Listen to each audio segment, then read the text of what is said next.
Ya, kita mulai dari kita kali ini. Assalamualaikum warahmatullahi wabarakatuh. Waalaikumsalam warahmatullahi wabarakatuh. Pada pertemuan kali ini kita di mata kuliah komunikasi persuasif ya, dan kita masuk kepada pertemuan 6 power system, dan secara materi sih kalinya kayaknya saya baru ngasih pertemuan 4 ya, materi 4. Judul pada pertemuan kali ini kita akan membahas persuader dan pembahasan pesan persuasif. Teman-teman ya, ini apa? Nah, pembahasan yang pertama adalah menjadi persuader. Persuader adalah membujuk ya. Kalau kita ngomong tentang persuasi itu ada kata persuasi salah atau membujukan. Kalau persuader adalah membujuk, maka persuadi adalah orang yang dibujuk. Bahasa kita kali ini ya fokus kepada membujuknya sendiri. Atau kalau dalam konteks komunikasi ada komunikatornya. Di sini ada 3 poin utama. Kalau kamu ingin menjadi sebuah atau seorang yang membujuk, maksudnya seorang itu harus punya 3 karakteristik ini. Yang pertama otoritas, kredibilitas, dan yang ketiga adalah atraktif ya. Atraktif itu adalah daya tarik ya, daya tarik. Nah, kita ngomongin dulu otoritas. Di sini otoritas dikatakan ya, itu bisa mempengaruhi orang lain melalui kepatuhan. Orang memiliki otoritas, dia bisa menyuruh orang lain karena dia otoritas. Lalu pertanyaannya, otoritas itu apa sih? Nah, otoritas itu berarti gitu ya, memiliki kekuatan pengaruh, dominasi, dan kekuasaan sehingga dapat mengarahkan dengan tegas audiens untuk patuh terhadap pesan persuasif yang disampaikannya. Ini hanya berlaku kalau kamu ingin jadi persuader yang handal, berlaku hanya untuk orang yang punya otoritas dalam sebuah struktur organisasi. Misalkan kamu adalah orang yang komunikasi, untuk mempersuasi akan lebih mudah. Contoh ini, tujuan persuasi adalah mengubah sikap, pikiran, ya, dan perilaku untuk sesuai dengan keinginan persuader tadi. Ketika kamu adalah ketua prodi komunikasi dan menginginkan mahasiswa melakukan sesuatu, karena kamu punya otoritas itu bisa lebih mudah mengarahkannya. Ingin mahasiswa misalkan ke kampus memakai baju adat, misalkan batik di hari Sumpah Pemuda, tidak usah memikirkan permainan lagi, poin-poin yang lain-lain, tapi dengan otoritas itu bisa ya. Nah, kemudian yang kedua adalah sebelum yang kedua kita lihat dulu di sini. Di sini adalah orang-orang yang punya otoritas tinggi. Ya, seperti Kim Jong Un, Soeharto. Di sini siapa yang tahu yang foto sebelahnya? Nah, Nazi Jerman. Terus selalu diceritakan kejahatan tentang kalau yang Jerman ya, dialah yang membantai ribuan Yahudi di Jerman saat itu. Nah, kita lihat kalau kita flashback ke belakang bagaimana Soeharto itu otoritasnya sangat tinggi. Ya, untuk kepemimpinan beliau memimpin negara Indonesia. Ketika dia ingin semua satu negara sepakat, semua otoritasnya tinggi. Ya. Maka saat itu banyak orang yang ketakutan berbicara sembarangan. Ada istilah kalau misalnya ngomong sembarangan itu bakal dihaluin gitu ya. Karena kalau saat ini juga Soeharto, Kim Jong Un, ini Kim Jong Un juga otoritasnya tinggi. Nah, ini berpengaruh terhadap persuasi atau pesan persuasi yang disampaikan kepada rakyatnya. Nah, ini juga bergantung kepada model pemerintahan apa yang dilaksanakan. Gitu. Kalau sekarang kan demokrasi ya, sebelum reformasi pada Orde Baru sepertinya demokrasi terpimpin agak berbeda dengan sekarang. Saya reformasi, pemimpin negara pun punya otoritas tetap pada bawahannya, tapi kalau pada masyarakat langsung kan agak susah ya. Sekarang ada kebebasan bersuara, dan sebagainya. Walaupun secara kasat mata ada masih batasan-batasan. Nah, yang kedua adalah kredibilitas. Dalam mempengaruhi sikap persuadi atau orang yang berpersuasi itu perlu punya kredibilitas. Ya, kredibilitas itu ya adalah reputasi dan pengalaman yang banyak dalam bidangnya masing-masing. Makanya ada kata kredibel. Kamu harus kredibel dulu dalam bidang kamu ketika kamu mempersuasi orang. Misalkan di sini Siski ya, sebagai sales kendaraan bermotor, maka kamu harus kredibel. Kredibel dalam artian mempunyai pengalaman yang baik di dalam dunia persalesan. Mungkin ada yang namanya skor gitu ya, atau mungkin reputasi, rating. Di sini mas sales yang mana jujur, misalkan banyak sekali pelanggan di luar sana, maka ketika itu sudah punya reputasi yang baik, saat menyampaikan pesan persuasi, misalkan orang akan lebih tertarik. Jadi kalau dibandingkan si Siski sebagai sales kendaraan motor yang sudah bereputasi dengan sales baru, misalkan orang akan lebih percaya atau ngambil motor lewat Siski karena udah punya kredibilitas, karena udah kredibel, udah punya reputasi yang baik. Terus ada pemagang misalkan ngambil motor kita, aduh kayaknya masih kurang meyakinkan. Bukan persoalan branding yang di sini ngomongin persuader, dan justru ngomongin dua orang tadi bisa bekerja di tempat yang sama, yaitu di produk atau di misalkan Yamaha, produknya sama, ditawarkan sama dengan siapa, tapi orang akan memutuskan untuk membeli siapa, untuk mempersuasi oleh siapa itu tergantung kredibilitas. Maka kredibilitas atau kredibel melalui sikap kepercayaan audiens terhadap pesan yang disampaikan, gitu. Nah, kayak ini contohnya, gitu ya. Kalau kita lihat Bapak Profesor Rela Kasali ini sangat kredibel di bidang ekonomi. Dia adalah rektor, dia ada dosen atau guru besar di Universitas Indonesia. Kalau kalian paham, suka tahu tentang dia baca itu, maka kalian akan mengikuti perkembangan diskusi-diskusi beliau. Gitu. Nah, dia punya kredibilitas. Jadi ketika dia masuk iklan, misalkan tolak angin, tagline-nya orang pintar minum tolak angin, maka cocok karena kredibilitas dia sebagai profesor di bidang ekonomi di Universitas Indonesia. Ya, makanya dia tagline-nya orang pintar minum tolak angin. Misalkan orang yang tidak berpendidikan, mungkin akan bilang orang bodoh minum kopi ABC kali ya. Karena ya tidak sesuai dengan kredibilitas. Masa misalkan menampilkan orang yang komedian misalkan, untuk tagline orang pintar minum tolak angin enggak. Makanya orang pintar minum tolak angin itu hanya menampilkan orang yang terlihat cerdas. Kalau selain ini mungkin juga ada artis, misalkan Ayu, ada siapa? Dian Sastro mungkin ya, atau mungkin Agnes juga mungkin kalau mengatakan itu. Tapi kalau orang tidak punya kredibilitas di bidang kepintaran, maka tagline-nya bukan itu. Ataupun ketika produknya bukan itu, mungkin orang bejo minum antangin. Karena dia tagline-nya juga tidak mengusung tentang kepintaran, karena mungkin model itu bukan dengan asal gitu. Nah, 3 karakteristik pembicara yang kredibel ini masih kredibilitas. Pertama, dia harus dipercaya. Yang kedua, ahli dalam bidangnya. Dan dia karisma, teman-teman.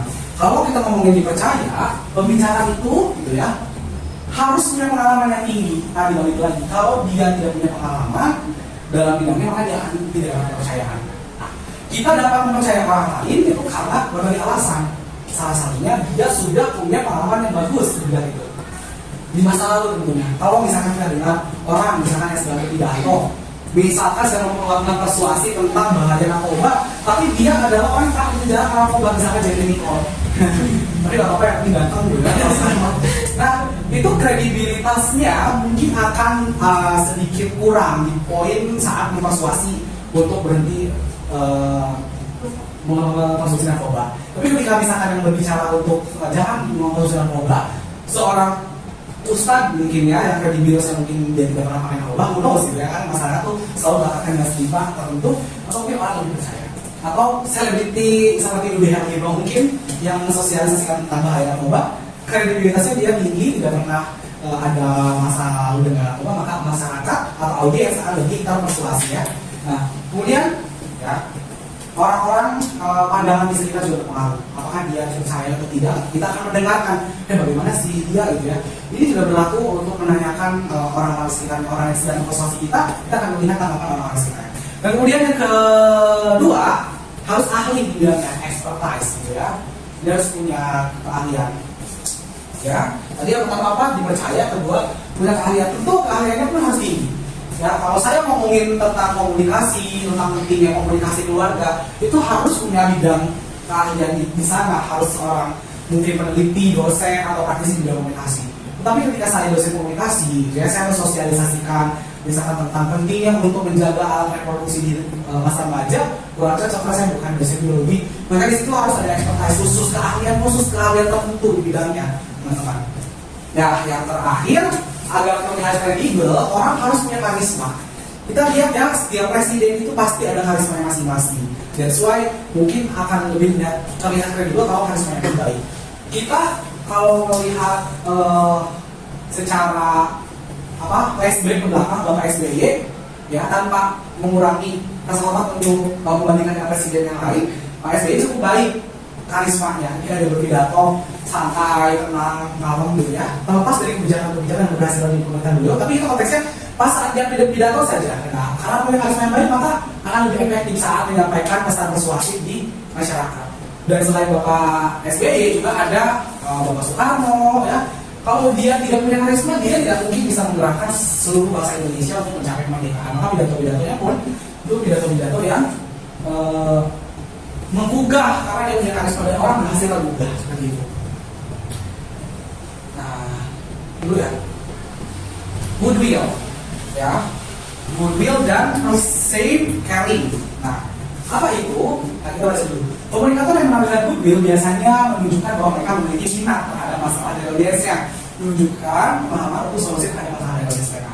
Biasanya komunikator yang menunjukkan goodwill, kepedulian adalah orang yang mendapatkan kepercayaan dan inspirasi kita. Jadi kita harus care dulu. Saat kita punya kredibilitas, tapi kita punya ada niat care, peduli sama cara prosedur ini dan persuasi, maka ini juga sangat tepat nanti. Jadi saya ingin persuasi Anda dengan produk kecantikan, saya harus ada menunjukin care-nya. Contohnya ibu, mohon maaf kulitnya sensitif atau kulitnya biasa, misalkan saya kulitnya bukan umumnya. Ketika Anda itu kan sudah mulai menunjukkan care-nya, oh ibu sensitif ya, apa sensitif cocoknya dari ini, kita bangun persuasi. Termasuk ketika saya pernah bercerita bagaimana seorang sales mobil itu membangun komunikasi dua arah untuk menunjukkan kayak bapak selama ini hobinya apa? Oh saya adventure berburu sebagai oh bagus pak ya, berarti mobil-mobil yang bapak gunakan itu tipe-tipe mobil sport. Iya saya suka sport. Ketika udah menunjukkan kepedulian, mendengarkan apa yang calon persuasi katakan, itu udah salah satu faktor menuju kesuksesan seorang persuasi. Itu baru kita bisa lancarkan strategi selanjutnya. Nah yang terakhir adalah attractive communicator atau komunikasi yang atraktif. Di sini karena kita ngomongin persuader yang artinya komunikator, yang artinya komunikatornya harus atraktif. Atraktif di sini tidak mesti secara fisik harus good looking, karena itu relatif dan juga termasuk privilege ya. Orang yang terkait mungkin dengan good looking dan sebagainya itu kan privilege. Tapi untuk mensiasati apa yang kita miliki sekarang, kita memasukkan faktor lain yaitu penampilan. Berarti baju kita yang harus diperbaiki, harus rapi, harus wangi, misalkan berbauan yang wangi adalah calon persuasi itu nyaman ya.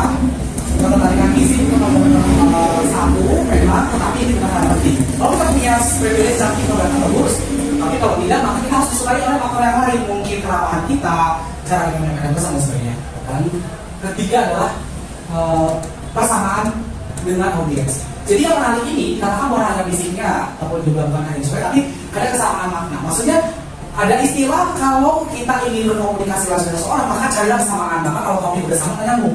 Maka kalau kita ingin persuasi, contohnya tadi saya misalkan ingin menawarkan sesuatu produk, tanya dulu kesamaannya. Kalau udah sama nyambung, oh bapak hobi mancing ya misalkan.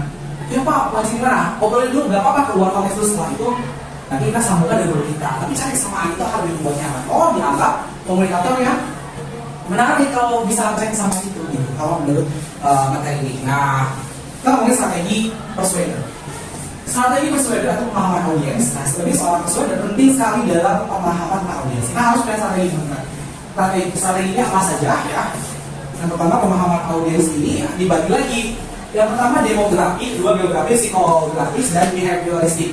Kalau demografi kita harus melihat ya berdasarkan jenis kelamin, umur, pendidikan, pekerjaan dan sebagainya.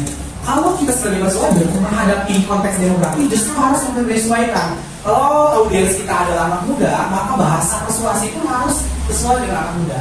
Kalau misalkan yang hadirnya bapak-bapak, maka atau ibu-ibu, maka bahasa persuasi kita pun harus menyesuaikan itu dan dipahami. Jangan pakai bahasa gaul.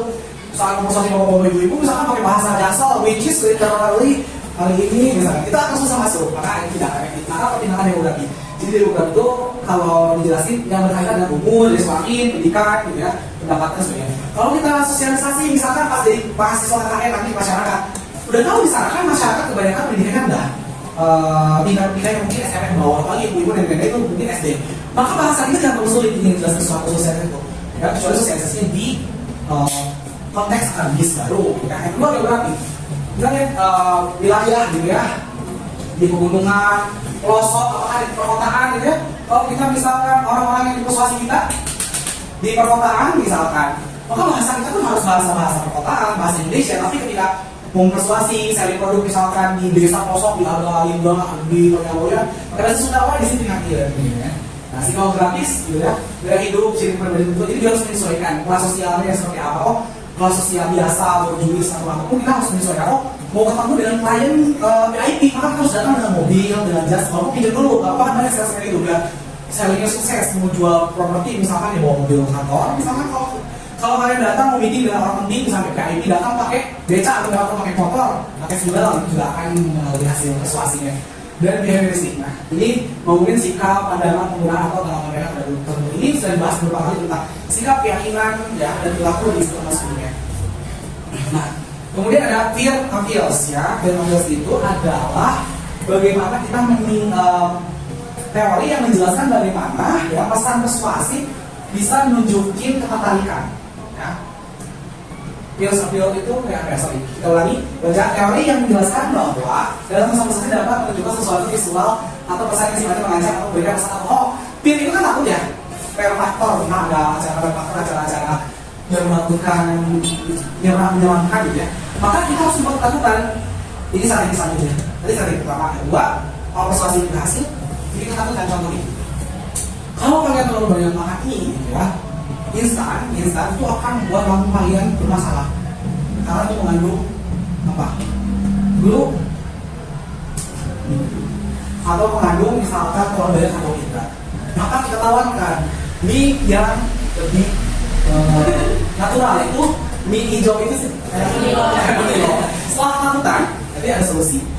Jangan terlalu banyak rokok karena akan baru-baru misalkan bocor. Nah, itu kan yang disosialisasikan oleh pemerintah. Makanya di bungkus rokok ada orang dengan tenggorokan bolong dan sebagainya, itu juga mempersuasi agar nanti rokok ada ketakutan. Atau stop seks bebas, berarti foto-fotonya adalah orang yang HIV AIDS yang udah meninggal, atau udah busuk gitu ya, udah kering. Itu juga salah satu peer feels.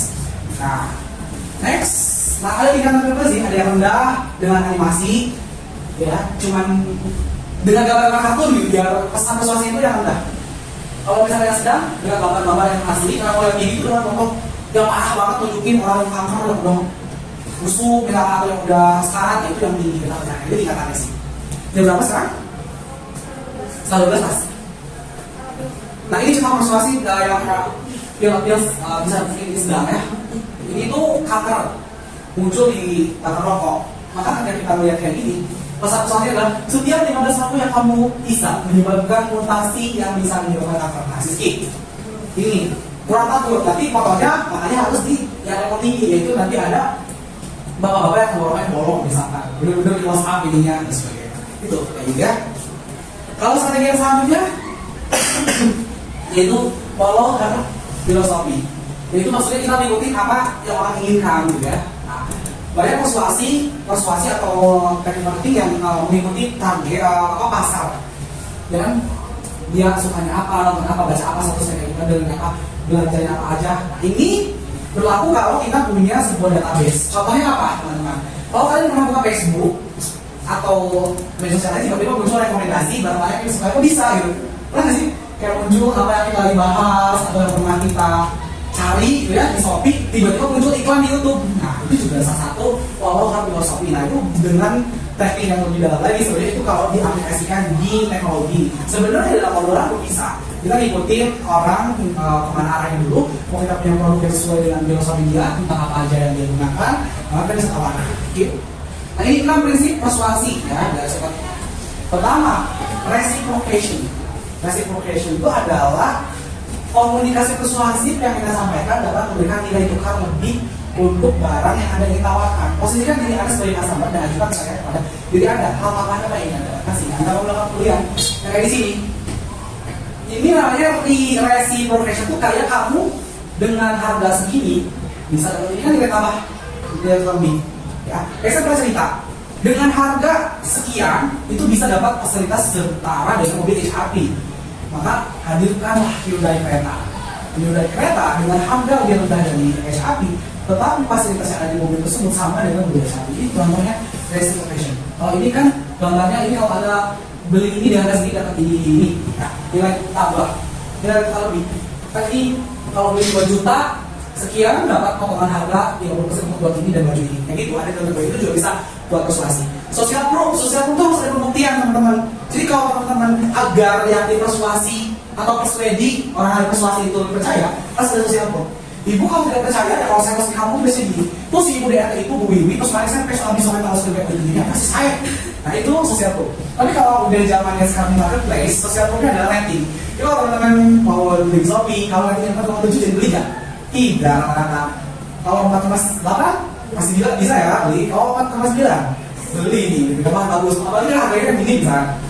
Dan pembeli udah ribuan, maka kita sosial proofnya sangat bisa dipercayai, pembuktian sosial kayak gitu. Ini juga berlaku untuk endorse artis. Oh artis aja pakai misalkan, kayak aja pakai mau bisa udah anak kita sama-sama kayak kita jadi beli kan sosial proof juga. Tapi karena artis itu punya power, maka dia jadi masuk ke siapa pembuktian, wah si artis ini aja pakai makasih orang. Nah, ada komitmen dan konsistensi. Kita harus ya punya komitmen juga di sini. Kita pasti mengingatkan konsumen untuk membeli produk dalam website atau setiap kunjungan. Kita tidak ingin mereka mulai ragu untuk membeli produk. Oh, ini pembahasan tentang komitmen dan konsistensi agar orang bisa berpersuasi dengan baik. Maka kita harus mengatasi keraguan persuasi. Ya, maka gunakanlah ya pertanyaan-pertanyaan seperti ini. Bagaimana jika Anda tidak perlu lagi mengambil supermarket untuk berbelanja bulanan, gitu ya? Apakah Anda lapar dan malas untuk jalan keluar? Nah, ini tuh kayak ngasih komitmen, gitu ya, ngasih kayak kepastian, gitu ya, kepastian. Nawarin sesuatu. Bagaimana kalau Anda bisa turun drastis berat badan hanya dengan 1 bulan dengan minum produk ini? Nah, komitmen dan konsistensi kayak gitu sih. Ya, di sini. Jadi agar mereka tidak ragu untuk beli produk tersebut, maka harus dikasih pertanyaan-pertanyaan retoris. Bagaimana jika seandainya Anda bisa turun berat badan tanpa harus menyiksa diri dengan dia, cukup dalam kasus langsungnya mengada-ngada sehari 5 kali. Ya, itu juga. Nah, kemudian yang ini yang selanjutnya DIY-able. DIY-able itu buatlah pesan-pesan itu menarik mungkin, disukai. Kalau bisa ya responnya itu memberikan pengalaman yang wah langsung masuk kepada apa saya. Kalau kita dari cinta, Yesus mau ya udah dia paling itu kan DIY-able karena tagline itu juga menyenangkan. Maka kita harus punya tagline yang menyenangkan. Kalau kita mau canvassing, selling secara konvensional atau apa kan, ya kita harus bisa punya ciri khas uniknya. Jadi itu kayak kalau mau beli produk orang yang mau juga harus menyenangkan. Ya, brand dan authority-nya harus punya otoritas brand-brandnya yang sudah terpercaya ya. Semakin terpercaya sesuatu brand semakin bagus untuk persuasi. Apakah sekarang kamu perlu iklan iPhone? Untuk membeli iPhone sekarang iPhone jarang melaksanakan iklan. Tapi produk-produk yang masih memulai misalkan Xiaomi, Advance, mungkin Evercross itu harus ada iklan karena belum ada brand authority. Karena iPhone udah jarang, iklannya mungkin 1 kali setahun dari channel YouTube aja. Tapi yang kayak tiap kali di mana-mana kayak Samsung, berarti pasti brand authority di bawah iPhone. Ini yang terakhir, creating scarcity. Kamu harus ciptain langkah adis akan mempersuasi orang agar melakukan sesuatu, khususnya konteksnya dalam pembelian. Kalau kita ngomongin pembelian hari ini, harus ciptain langkah. Contohnya adalah Shopee, apa sih? Shopee yang channel apa tuh? Shopee Mall yang suka acara olahraga sampai itu suka nonton nggak sih? Yang kalau di acara apa suka ada 1 jam khusus memperagain olahraga tertentu. Dan itu ya, kami ngomong ya. Buruan hari ini sisa segini lagi ya. Sekarang itu ada kelangkaan. Saya lupa acara programnya apa. Tapi contoh di sini adalah buy 1 get 2. Ya, beli 1 dapat 2. Sekarang ini kan kelangkaan. Rasa takut kehilangan. Mau minta ayeuna, mau menang 2. Ngirim ayeuna sampai Sumatera itu harus mau menang 2. Jadi mumpung momen ini, FOMO itu kan pernah dibahas dulu di apa sih sosial di komunikasi, kalau nggak salah komunikasi sosial. Orang lain ikutan. Aduh, takut ketinggalan momen gitu ya. Itu berlaku di Alfamart, Indomaret. Ya, ada periode khusus sampai tanggal tertentu harganya cuma segini. Kan sekarang sih terbatas. Tadi mau berapa ngomongin ya, ciptakan keterbatasan. Kalau tidak beli hari ini, harganya besok naik lagi. Jadi itu orang yang mudah persuasi. Demikian untuk pertemuan kali ini. Saya cukupkan untuk materinya. Terima kasih. Assalamualaikum warahmatullahi wabarakatuh.